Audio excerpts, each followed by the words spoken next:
मीनाक्षी अपने माता पिता राकेश और सीता के साथ एक गांव में रहती थी।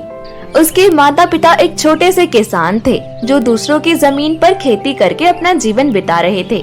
मीनाक्षी के पास बहुत कम कपड़े थे। वो हमेशा से चाहती थी कि उसके पास बहुत सारी ड्रेस हो ताकि वो हर दिन एक नई ड्रेस पहन सके, लेकिन गरीबी के कारण वो अपना ये सपना कभी पूरा न कर सकी। अरे मीनाक्षी बेटी, जल्दी से उठ जा, मेरे साथ खाना बनाने में मदद करवा दे। हाँ माँ, उठ रही हूँ। उसके बाद मीनाक्षी अपनी माँ के साथ सुबह का नाश्ता बनाने में उसकी मदद करवाने लगी। नाश्ता करने के बाद उसके माता पिता बोले, देख मीनाक्षी, हम लोग खेतों में काम करने जा रहे हैं। तू घर की अच्छे से सफाई कर देना और गंदगी मत मचाना और कहीं बाहर खेलने भी मत जाना, समझी? घर के आसपास ही रहना। हाँ मैं समझ गई, मैं कोई छोटी बच्ची नहीं हूँ। मैं जो बोल रही हूँ उसे याद रखना और कुछ भूलना मत। पिताजी समझाओ ना माँ को। अरे सीता, हमारी बिटिया अब छोटी ना रही, इस बात को तुम समझ जाओ। वो सारे काम कर लेगी, चिंता मत करो। नहीं, आप नहीं जानते कितनी लापरवाह है, हर बार कुछ ना कुछ भूल जाती है। ओहो भाग्यवान, अब काम पर जाना है या नहीं? यही सारा दिन बिताओगी? हाँ हाँ चलिए, मैं कब मना कर रही हूँ। उसके बाद राकेश और सीता अपने काम पर चले गए। मीनाक्षी भी घर के काम करने लगी। घर का सारा काम खत्म करके मीनाक्षी थोड़ी देर के लिए आंगन में बैठी। तभी उसकी सहेली श्वेता आई, जिसने अपनी नई नई ड्रेस पहन रखी थी। अच्छा हुआ मीनाक्षी, तो मुझे यही मिल गई। देख देख मेरी नई ड्रेस, देख कितनी सुंदर है। पिताजी दिल्ली से लेकर आए हैं मेरे लिए नई ड्रेस। सच में तेरी ड्रेस तो बहुत सुंदर लग रही है। ये कितनी रंग बिरंगी है और इसके रंग कितने सुंदर लग रहे हैं। दिखने में कितनी प्यारी है ये ड्रेस। वैसे कितने की होगी तेरी ड्रेस? पता नहीं, पिताजी ने बताया नहीं, लेकिन उससे क्या फर्क पड़ता है, दिखने में तो सुंदर है ना। हाँ ये बात तो सही है, दिखने में तो बहुत प्यारी है। अच्छा मैं चलती हूँ, और भी सहेलियों को अपनी ड्रेस दिखानी है। और हाँ याद है ना, 2 दिन बाद मेरा जन्मदिन है। मेरे जन्मदिन के लिए भी पिताजी नई ड्रेस लेकर आए हैं, वो भी बहुत सुंदर है। घर पर आना, तुम्हें ड्रेस दिखाऊंगी। इतना कहकर श्वेता चली गई। मीनाक्षी को श्वेता की वो नई ड्रेस बहुत सुंदर लगी। मेरे माता पिता तो कभी मेरे लिए इतनी सुंदर और रंग बिरंगी ड्रेस नहीं ला पाएंगे, क्योंकि हम लोग गरीब हैं और मैं उनसे जिद भी तो नहीं कर सकती, क्योंकि मैं अपने माँ बाप की समझदार बेटी हूँ और मुझे पता है वो लोग घर चलाने के लिए भी बहुत मेहनत करते हैं। उदास होकर मीनाक्षी बैठ गई। कुछ ही देर बाद उसके माता पिता भी घर आ गए। आप दोनों आ गए, मैं आप दोनों का इंतजार कर रही थी। तू यहाँ बाहर क्यों बैठी है इतने मच्छरों के बीच? चल अंदर। अरे भाग्यवान, जल्दी से कुछ खाना बना दो, बड़ी भूख लगी है। उसके बाद सीता और मीनाक्षी मिलकर खाना बनाने लगे। मीनाक्षी आज कुछ उदास थी। उसकी उदासी देखकर सीता बोली, क्या हुआ, इतनी उदास क्यों लग रही है? उदास? और मैं? नहीं तो आपको ऐसा क्यों लग रहा है? मैं तेरी माँ हूँ और तू मुझसे कुछ छुपा नहीं सकती। चल बता, क्या बात है? उसके बाद मीनाक्षी अपनी माँ को सारी बात बता देती है। उसकी ड्रेस सच में बहुत सुंदर थी माँ, मेरा भी इतनी सुंदर ड्रेस खरीदने का बड़ा मन कर रहा था। पता है, श्वेता की ड्रेस में ना इंद्रधनुष वाले रंग थे और वो भी बहुत सुंदर थी। उसके पिता उसके जन्मदिन के लिए भी रंग बिरंगी ड्रेस लेकर आए हैं। मुझे भी अपने जन्मदिन पर ऐसी रंग बिरंगी ड्रेस चाहिए माँ, 1 हफ्ते बाद मेरा भी तो जन्मदिन है। सीता बहुत प्यार से मीनाक्षी को समझाने लगी, देख मेरी प्यारी गुड़िया, तू तो जानती ही है हम कितने गरीब हैं। अपना पेट पालने के लिए भी हम सुबह से शाम तक मेहनत करते हैं और तेरे पिता और मैं तो सिर्फ छोटे मोटे किसान हैं। खेती करके हमें इतने पैसे तो मिलते नहीं हम तेरी ड्रेस ला सके। तुझे तो पता ही है कि हम तेरा जन्मदिन मनाने के लिए भी पैसे नहीं जोड़ सकते। ऐसे में ड्रेस लाना तो बड़ा मुश्किल है। हाँ कोई बात नहीं माँ, मैं आपसे जिद नहीं कर रही। मैं जानती हूँ आप और पिताजी बहुत मेहनत करते हो और मेरे लिए इतना ही काफी है कि आप दोनों मेरे माता पिता हो। इसके अलावा मुझे कुछ नहीं चाहिए। मेरी प्यारी गुड़िया कितनी समझदार है। अरे दोनों माँ बेटी क्या खुसर पुसर कर रही हो? खाना मिलेगा या नहीं?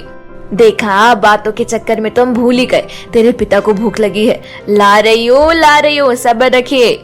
उसके बाद पूरा परिवार मिलकर खाना खाने लगा और सोने चले गए। मीनाक्षी ने अपनी माँ को तो कह दिया कि उसे कोई नई ड्रेस नहीं चाहिए, लेकिन अभी भी उसके मन में श्वेता की वो रंग बिरंगी ड्रेस बसी हुई थी। श्वेता की रंग बिरंगी ड्रेस बड़ी अच्छी थी। ये सोचते सोचते मीनाक्षी सो गई। अब अगले दिन रोज की तरह सीता और राकेश अपने काम पर चले गए और मीनाक्षी घर की सफाई में लग गई। सफाई करने के बाद मीनाक्षी खाना खाने बैठी ही थी कि तभी उसके दरवाजे पर दस्तक हुई। बेटी, क्या कोई है? कौन है? बेटी, मुझे कुछ खाने को दे दो, बहुत भूख लगी है। सुबह से कितने घर घूम चुकी, किसी ने कुछ नहीं दिया। इस बुजुर्ग औरत पर थोड़ी दया करो बेटी, तुम्हारी इच्छाएं पूरी होगी। अम्मा की हालत देखकर मीनाक्षी को बहुत बुरा लगा। आप तो बहुत कमजोर लग रही हैं अम्मा, यहाँ बैठिए मेरे पास, मैं आपके लिए खाना लाती हूँ। ऐसा कहकर मीनाक्षी अपने रसोई घर में गई तो वो देखती है कि रसोई घर में तो खाने का कुछ नहीं है। अब मैं क्या करूँ, खाने का तो कुछ है ही नहीं। तभी मीनाक्षी की नजर अपने खाने पर गई जो वो खाने वाली थी। ऐसा करती हूँ, यही खाना दे देती हूँ, मैं तो भूखी रह सकती हूँ, तब भी कुछ नहीं बिगड़ेगा। लेकिन अम्मा की हालत बहुत बुरी लग रही है, उन्हें ज्यादा कमजोरी है, उन्हें इसकी ज्यादा जरूरत भी है। ऐसा कहकर मीनाक्षी बाहर बैठी बुजुर्ग अम्मा को अपने हिस्से का खाना दे देती है। ये लीजिए अम्मा, आप ही खाना खा लीजिए। लेकिन बेटी, ये तो तुम्हारे हिस्से का है। कोई बात नहीं अम्मा, मैं कुछ देर भूखे रह सकती हूँ, पर अभी इस समय आपको इसकी ज्यादा जरूरत है, आप आराम से खा लो। उसके बाद अम्मा खाना खाने लगी। मीनाक्षी का बड़प्पन और समझदारी देखकर वो बुजुर्ग अम्मा उससे बहुत प्रसन्न हुई। तभी बुजुर्ग अम्मा एक रंग बिरंगी ड्रेस निकालकर मीनाक्षी को देकर बोली, बेटी, ये ड्रेस मुझे बहुत महान काम करने के बाद मिली थी। ये जादुई रंग बिरंगी ड्रेस है। इस जादुई रंग बिरंगी ड्रेस से तुम जो कहोगी सच होगा। मैं तो बूढ़ी हो चली हूँ, इसकी अब क्या जरूरत मुझे, लेकिन तुम्हारी ईमानदारी समझदारी के लिए मैं तुम्हें ये जादुई रंग बिरंगी ड्रेस, पर इसका गलत इस्तेमाल मत करना। इतना कहकर वो जादुई रंग बिरंगी ड्रेस मीनाक्षी को देकर वो अम्मा वहाँ से चली गई। मीनाक्षी बहुत खुश हो गई। भगवान जी, आपका बहुत बहुत शुक्रिया, आखिरकार आपने मेरा रंग बिरंगी ड्रेस का सपना पूरा कर दिया, ऊपर से ये तो जादुई भी है। मीनाक्षी बहुत बेसब्री से अपने माता पिता का इंतजार करने लगी। शाम होते ही जैसे ही उसके माता पिता घर पहुँचे, मीनाक्षी किसी को सांस भी नहीं लेने देती और सारी बात बता देती है। तू सच कह रही है बेटी, कहीं तो हमसे झूठ तो नहीं कह रही?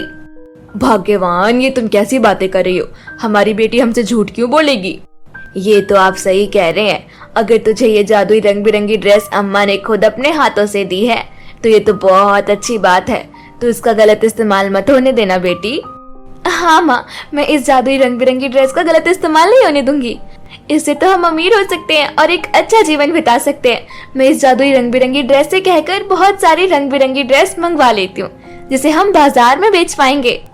ये तो बहुत अच्छी बात है गुड़िया। उसके बाद मीनाक्षी जादुई रंग बिरंगी ड्रेस से और भी बहुत सारी ड्रेस मंगवाती है, जिसे लेकर अगले ही दिन राकेश बाजार चला गया।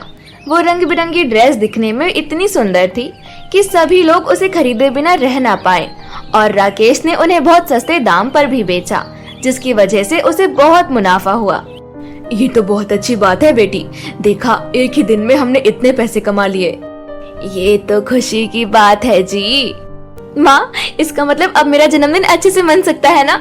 हाँ मेरी गुड़िया, अब तेरा जन्मदिन धूमधाम से मनाएंगे। अब उस दिन के बाद से मीनाक्षी और उसके माता पिता जादुई ड्रेस की मदद से एक हंसी खुशी जीवन बिताने लगे। और तो और जादुई रंग बिरंगी ड्रेस के आने के बाद से मीनाक्षी के पास अब बहुत सारी रंग बिरंगी ड्रेस थी, जिससे अब वो हर दिन एक नई ड्रेस पहना करती थी, और अब उसके सारे सपने भी पूरे हो गए थे।